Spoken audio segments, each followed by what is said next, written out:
Scientists are awesome, aren't they? Flowing ethereally around in their white coats like benevolent Gandalfs with glasses and a pocket full of pens, ever willing to offer a crazy but it might just work theory out of the box, a one-of-a-kind plan when any other plan just couldn't work, and they save the day again and again by bucking the system. They're almost always right, and everybody wants one on their team. Hang on, that's just in movies. Scientists. They're a bit up themselves, aren't they? Going around slapping their names on certainties and throwing out ludicrous theories like candy for the masses. They are stuck in their ways and unable to entertain different thoughts from the plebeian masses because they have no time to investigate wild ideas when there is no peer review in triplicate to give it some imaginary credence. They postulate string theory and quantum chromodynamics, while also juggling the ridiculousness of the pyramid ramp theory, and are happy to tout how many date palms would be needed to roll massive slabs up that shit. These visionaries, like Van Allen, name some radiation belts around the Earth after themselves, and when asked how the Apollo astronauts might get around these ready-made coffin makers, he offers the theory of blowing a hole through them with a nuclear weapon. I kid you not. Thank God NASA elected to stick with the tried and tested tinfoil and reflective white shirt protection, or the astronauts might not have lived to a ripe old age or still be tottering around today. Laika, the first dog in space, was probably coerced to do so by throwing a can of chum and a packet of Maltesers into a cockpit in '57 by the Russian scientists. Those scientists sure knew what they were doing, because Laika died through dehydration and stress. But hey, at least they made a statue, eh? The best a sacrifice can get, apparently. They probably made it out of the can of chum they got back because they forgot the fucking can opener, which probably caused the stress and killed the poor dog. But I digress. The early 70s produced scientists warning us of the next ice age coming, caused by the depletion of the ozone layer, probably due in no small part to some other scientists creating the aerosol spray in the first place. Children were indoctrinated by TV programs, magazines, and stories in comics. I remember seeing them. And of course, it slowly became the new part of the curriculum in schools. The 90s saw it flip to global warming, caused by agriculture and coal burning. So you can see the way climate alarm has been seeded into the last few generations' consciousness. Disaster movies and documentaries over the last decade or so have only served to bolster what we think we already know. The current consensus leaves us in supposed awe of so-called climate change. We forget so-called scientists have been flip-flopping all the while, and are supposed to believe this theory is the real deal. We didn't go into an ice age as predicted. There was no global warming. But climate change? Well, that's a safe bet, isn't it? It's not so much science as it is the Goldilocks story all over again. And this one's just right. It's a story that's just the mutt's nuts.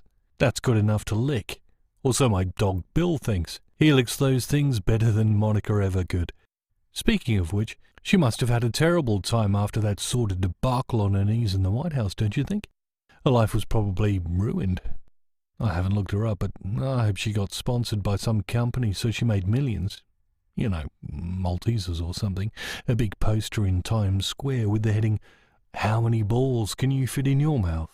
And a smiling face shot of Monica with her cheeks filled to bursting point like a demented squirrel. Maybe a catchphrase down the bottom like, quite a lot now that there isn't an old man's hairy sack around them, or something like that. But here I am digressing again. Time to get back on point.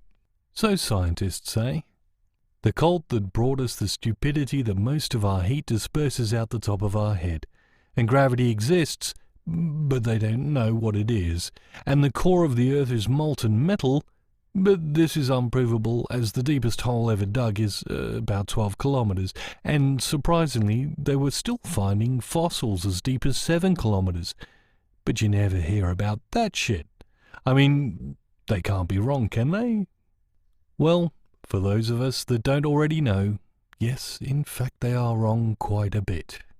The probable reasons for this are that unless you can demonstrate something by removing every possible other influence and have a control that has no variables to show what you are trying to prove is not spontaneous and it's all observable and repeatable, well, you might just have a theory, and certainly not a fact. Something never highlighted by those espousing what they believe now to be true. The problem with something like climate change is that there are so many variables and so little data to draw on from the past that everything is just a theory at best. I mean, is the climate changing? Observably, it seems to be. I don't think it's all just increased coverage in the media. All the talk of El Niños and La Niñas, so proudly rolled out a few years ago, have become silent. And the idea we should think of becoming a vegetarian because cows farting was the problem seemed to have gone by the wayside. So I guess they don't matter anymore. The reported solar minimums, maximums, and reported fact all the planets in the solar system are warming at the same time have subsided, and we are left with a simple phrase that could mean anything you want it to. Climate change. But it's always been climate change, right? I mean, Greenland is covered in ice but used to be green. The Thames used to be iced over every year but hasn't been in living history. There are ruins found under the oceans and shells found up in the mountains. We have scientific theories for all of these anomalies, but none provable because of all the possible variables. You can postulate on man-made CO2 causing climate issues, but are we missing the real issue? Do you have a control? I might as well believe the myths of periodic cataclysms, as they hold at least as much weight as to what is going on. A myth is a theory too under these conditions, and yet people scoff because our ancestors had no white coats and couldn't understand the power of a paper certificate. So I guess I should get to the meat of this climate change video. As I've stated, I don't question that the climate does change and seem to be changing. Just the questionable science and alarmism shoved down our throats and accepted as fact, and the inevitable qui bono that should always be asked. If all that came out of this theory is everyone, government, corporations, individuals, they all work towards solid ways to reduce pollution and waste and therefore CO2, well, we would have well-built products that lasted a lifetime, cars that did more miles per gallon, and less work hours so we could grow and barter our own food locally. That's great. The intended solution, though, is a lot more dark, and many have been swept again into another argument to remove power from the people. It's truly amazing to me that people state what they are taught as fact and refuse to give ground to a reasonable discussion on no basis except what they are told by someone they don't know about a theory they have no way of proving. But let's have a look at who benefits. If governments deal with climate change as it's been demanded, first of all, they don't care. If they did, rather than taking jets to summits and cars to photo opportunities, they'd be priding themselves on saving taxpayer money and video conferencing or something similar.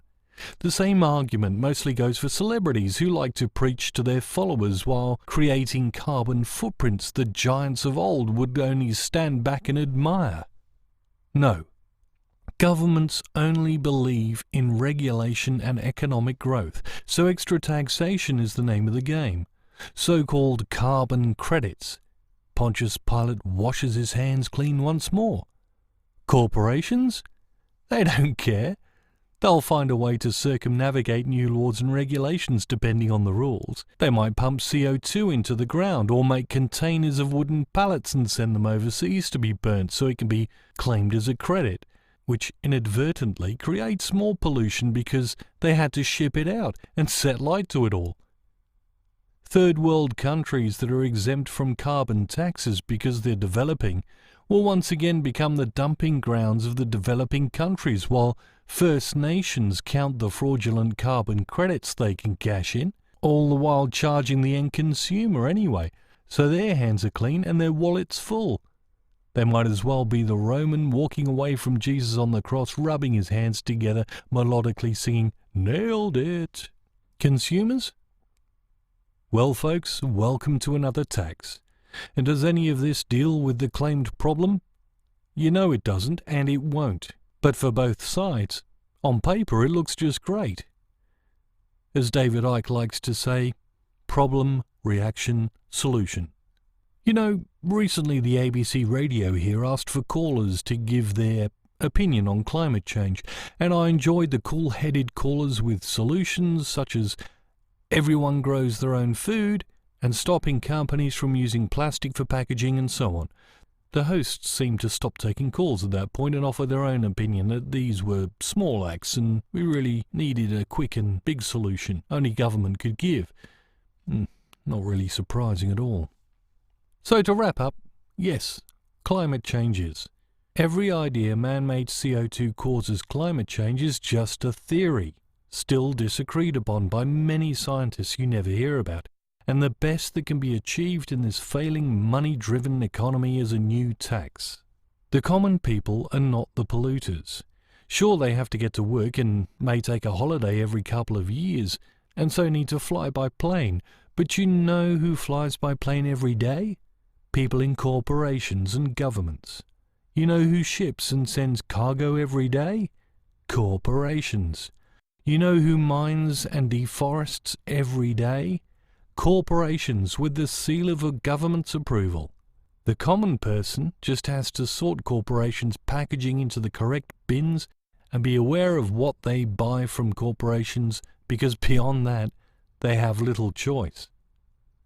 Even so, they are the ones who will bear the burden of a tax designed to never actually make a difference.